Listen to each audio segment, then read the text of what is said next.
Hello everyone, this is Sudhir and welcome to our YouTube channel. Today we discuss second part. आज हम French revolution का जो second part है बेटा इसको डिस्कस है वो करेंगे. इसमें हम जो डिस्कस करेंगे वो करेंगे French society during the late 18th century. हम फ्रांस की जो सोसाइटी है उसके बारे में डिस्कस है वो करेंगे कि 18वीं सेंचुरी में वहाँ की जो सोसाइटी थी वो कैसी थी. उन चीज़ों के बारे में डिस्कस है वो करेंगे. तो जैसे आपको पता है कि 1974 में 1774 ईस्वी में लुईस 16 यहाँ के जो राजा हैं वो बनते हैं कहाँ के, फ्रांस के. फ्रांस का जो राज्य अभिषेक मतलब राज सिंहासन पर जो बैठते हैं वो कौन बैठते हैं, लुईस 16 बैठते हैं. और ये बुर्बो फैमिली से बिलोंग करते हैं. ये इनका जो डायनेस्टी थी वो कौन सी थी, बुर्बो डायनेस्टी थी. और जब ये 20 साल के थे बेटा, क्या थे, जब ये 20 साल के हुए तो इनकी जो शादी है वो ऑस्ट्रियन जो प्रिंसेस थी, ऑस्ट्रिया की जो राजकुमारी थी मेरी एंटोइनेट, इनके साथ हो जाती है. ठीक है ना. और जब ये राजा बने या फिर इनका जब राज्य अभिषेक हुआ, ठीक है ना, तो ये इनको गिफ्ट में जो मिला वो जो नया जब ये राजा बना, किंग बना, तो इनका जो खजाना था वो पूरी तरीके से खाली था. खजाना क्या था, पूरी तरीके से इनका खाली था. उसमें मतलब ज़्यादा जो फाइनेंशियल जो कंडीशन है वो अच्छी नहीं थी, वो काफ़ी बैड थी. उसका जो कारण था वो क्या था कि जो फ्रांस है वो लंबे समय तक युद्ध में उलझा रहा. उसमें एक लंबे समय तक ये क्या था, युद्ध में उलझा रहा और इसने अपनी जो ज़्यादातर जो फाइनेंशियल जो रिसोर्सेज हैं उनको डिस्ट्रॉय कर लिया था. आगे मैं बात करूं तो इन्होंने जो फिजूल जो खर्ची थी, जो मेंटेनेंस, कॉस्ट ऑफ मेंटेनेंस थी, वो भी ज़्यादा करते थे अपने कोर्ट पे. अपने जो महल थे, जो पैलेस थे, उन पे ज़्यादा है वो रख रखाव के लिए और उनके मेंटेनेंस के लिए वो ज़्यादा जो खर्चे थे वो करते थे. ये ज़्यादातर जो खर्चे थे वो काफ़ी ज़्यादा फिजूल थे. फिजूल खर्ची हम बोल सकते हैं कि वो काफ़ी ज़्यादा हम वो करते थे. ये जैसे वर्षाले में जो इनका जो पैलेस था उसमें क्या था, ये ज़्यादा से ज़्यादा फिजूल खर्ची है उन पे ध्यान देता था महलों पे, और अपने जो रख रखाव है उन पे ज़्यादा जो कॉस्ट है वो खर्च करता था.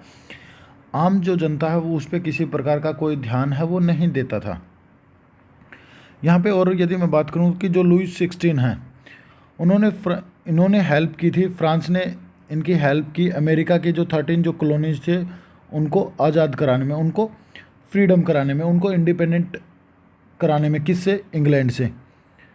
ठीक है ना. इंग्लैंड ये फ्रांस का भी दुश्मन था और अमेरिका का भी. अमेरिका के इसने जो 13 जो कॉलोनीज थे उन पे अपना जो अधिकार है वो कर रखा था और इसने इसकी हेल्प है वो की थी. तो आपसे एनटीएससी में जो क्वेश्चन है वो ये पूछ सकता है कि ये जो हेल्प है, ये जो 13 है वो कब किए, तो ये किए थे 1776 में बेटा.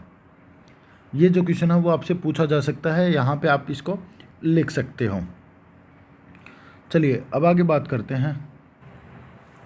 इस वॉर के बाद क्या हुआ, उन पे जो फ्रांस है उस पर 1 मिलियन लिब्रे, ये जो लिब्रे है ये यहाँ की करेंसी, जैसे हमारे यहाँ पे इंडिया की है वो रुपया है, तो इसी तरह जो फ्रांस की जो करेंसी थी उसको लिब्रे कहा जाता था.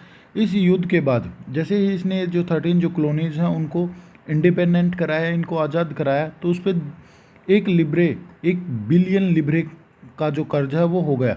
क्यों, क्योंकि देखिए युद्ध वो वॉर करेंगे तो एक दूसरे के साथ वॉर करेंगे तो वहाँ पे आपको अच्छे वेपन भी चाहिएंगे, मिलिट्री पे ज़्यादा से ज़्यादा जो इन्वेस्टमेंट है वो आपको करनी पड़ेगी. और यहाँ पे ऑलरेडी इस पे पहले ही 2 बिलियन लिब्रे का जो कर्ज था वो पहले ही था. तो अब मिलाकर इस पर कितने लिब्रे हो गए थे, 3 बिलियन लिब्रे है वो हो चुका था बेटा. ये भी याद रख लीजिए. एट प्रेजेंट में कितने, 3 लिब्रे. और जो लेंडर्स थे, जो कर्ज देने वाले थे, उन्होंने उधार देने तो दिया, और उधार देने के साथ साथ उन्होंने जो चार्ज किया वो 10% इंटरेस्ट है. जो जिन्होंने ब्याज दिया था, जिन्होंने उधार पे फ्रांस को पैसा दिया था, तो उन्होंने 10% ब्याज के आधार पे ब्याज पे लोन देना चालू कर दिया. या मैं कहूँ कि जो फ्रांस को जिन्होंने पैसे इन्वेस्ट है फ्रांस में किए थे या पैसे फ्रांस को दिए थे, तो उन्होंने ब्याज के रूप में 10% है वो लेना स्टार्ट कर दिया. ये काफ़ी ज़्यादा महंगा था और कॉस्टली भी था, जिसके कारण काफ़ी बड़ी संख्या में यहाँ की जो राज खजाना था वो खाली हो गया बेटा. आगे मैं बात करूँ तो जो फ्रांस की जो गवर्नमेंट थी वो काफ़ी ज़्यादा मजबूर थी. क्यों? क्योंकि एक बजट का जो एक काफ़ी बड़ा हिस्सा है, ठीक है ना, बजट का एक काफ़ी बड़ा जो हिस्सा है वो ह्यूज अमाउंट ऑफ इंटरेस्ट में चला जाता था। उनको मजबूर थे कि वो ज़्यादा से देखें, उन्होंने जो बिलियन में पैसा है वो ले रखा है, और जो बजट जो तैयार होता था उसका एक काफ़ी बड़ी मात्रा में उसका ह्यूज अमाउंट है वो कहाँ चला जाता था, ब्याज देने में। जो लेंडर्स थे या जिनसे उन्होंने जो उधार है वो ले रखे हैं उनको ब्याज देने में ही चला जाता था। और ये अपनी जो अपनी जो रेगुलर जो एक्सपेंशन थे उनको फुलफ़िल करने के लिए, जैसे यहाँ पे मैं बात करूँ, जैसे आर्मी का मेंटेनेंस के लिए, कोर्ट के लिए, और रनिंग गवर्नमेंट ऑफिस जो गवर्नमेंट के जो ऑफिस थे उनको चलाने के लिए, और यूनिवर्सिटीज़ और स्टेट पे अपना अधिकार रखने के लिए, ज़्यादा से ज़्यादा मतलब दबाव बनाने के लिए इन्होंने क्या किए, जो टैक्स थे बेटा वो लेते थे, और इन्होंने टैक्स को क्या कर दिया, इंक्रीज़ कर दिया। टैक्स को क्या कर दिया, इंक्रीज़ कर दिया, जिसके कारण ये जो स्टेप था, इन्होंने ये जो स्टेप उठाया वो सफिशिएंट नहीं था। वो क्या नहीं था, वो सफिशिएंट नहीं था, जिसके कारण जो लोग हैं वो राजा के खिलाफ है वो हो गए। अब हम आगे बात करेंगे कि ये जो टैक्सेस हैं वो कौन पे करता था, कैसे पे करते थे, और किस किस तरह के जो टैक्सेस हैं वो लिए जाते थे, उन चीज़ों के बारे में डिस्कस है, वो अब आगे करेंगे बेटा। आशा करता हूँ कि यहाँ तक आपको क्लियर हुआ होगा। चलिए, ये आपकी बुक में भी एक जो है फिगर है वो आपको दे रखी होगी, वहाँ से उसको देखिए, और मैं आपको यहाँ पे समझाने की कोशिश है वो करूँगा ताकि आपको आसानी से समझ आ जाए बेटा। यहाँ पे मैं बात करूँगा, इस फिगर को देख के आपको थोड़ा बहुत है वो समझ आ जाएगा कि जो फ्रांस की जो सोसाइटी थी वो 3 पार्ट्स में डिवाइड थी, ठीक है ना बेटा। कितने पार्ट्स में? 3 पार्ट्स में डिवाइडेड थी। और ये तो हो गया पहला ई स्टेट, ये दूसरा ई स्टेट है, और ये तीसरा ई स्टेट है। और याद रखना कि इसमें जो टैक्स जो पे करता था वो केवल और केवल तीसरा ई स्टेट है वो करता था। और जो ये तीसरा ई स्टेट था इसके अंतर्गत आपको वकील हैं, किसान हैं, छोटे किसान, और भूमिहीन जो सर्वेंट हैं या जो मज़दूर हैं वो आपको देखने को मिलते थे। क्लर्जी हैं वो देखने को मिलते थे, पादरी वर्ग है जो चर्चों में रहते थे, नोबेल्टी है, ये जो मतलब ठाकुर जो लोग हैं वो रहते थे इसमें, और थर्ड में जो लोग थे, और ये केवल और केवल यही जो टैक्स है वो पे करते थे। आगे हम इन चीज़ों के बारे में डिस्कस है वो करेंगे बेटा। तो चलिए, ये आपको ये थोड़ा फिगर है वो आपको समझ में आ गया होगा। अब आगे बात करते हैं। ये देखिए आपके सामने ये फिगर है, ये जो नोट्स है वो मैं आपके साथ है लेके आया हूँ।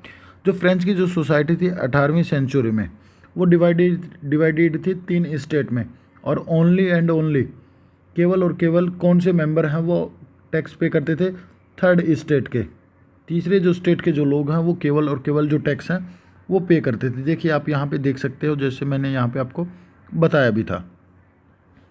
और केवल ये जो लोग हैं, तीसरे स्टेट वाले जो लोग हैं, वही केवल टैक्स को पे करते थे, ठीक है ना। और कितने सोसाइटी में बटा हुआ था, 3 सोसाइटी में है वो डिवाइड था। ये भी जो चीज़ें हैं वो मैंने आपको बता दी। चलिए अब आगे चलते हैं। यहाँ पे क्या है, the terms old regime. Regime का मतलब होता है शासन। Is usually use describe the society and institutional of France before 1789। 1789 से पहले वहाँ का जो शासन है ना, उसके बारे में, वहाँ की सोसाइटी के बारे में, वहाँ के इंस्टीट्यूशन के बारे में जो हमें बताता है, जो शब्द जो इस्तेमाल किया गया है, जो टर्म जो यूज की गई है वो ओल्ड रिजाइम है वो की गई है। और यहाँ पे ये बताया गया है कि यहाँ की जो जनता है, लगभग 90% जो पॉपुलेशन है वो क्या थी, प्लीजेंट थी, वो किसान थी। लगभग 90% जो जनसंख्या थी वो क्या थी, वो किसान थी। वो डिपेंडेंट होते थे किस पे, अपनी खेती पे ही डिपेंडेंट होते थे, और वो एग्रीकल्चर करके ही अपना और अपने परिवार का जो गुजारा है वो करते थे। ये जो 90% जो जनसंख्या जो किसान थी, इनके पास अपनी खुद की ज़मीन नहीं थी। एक small number of them owned, उनके पास केवल और केवल थोड़ी ही भूमि होती थी, या कुछ एक जो लोग थे जिनके पास अपनी जो भूमि है वो होती थी, और वो उस पर खेती करते थे। बाकी लगभग अबाउट 60%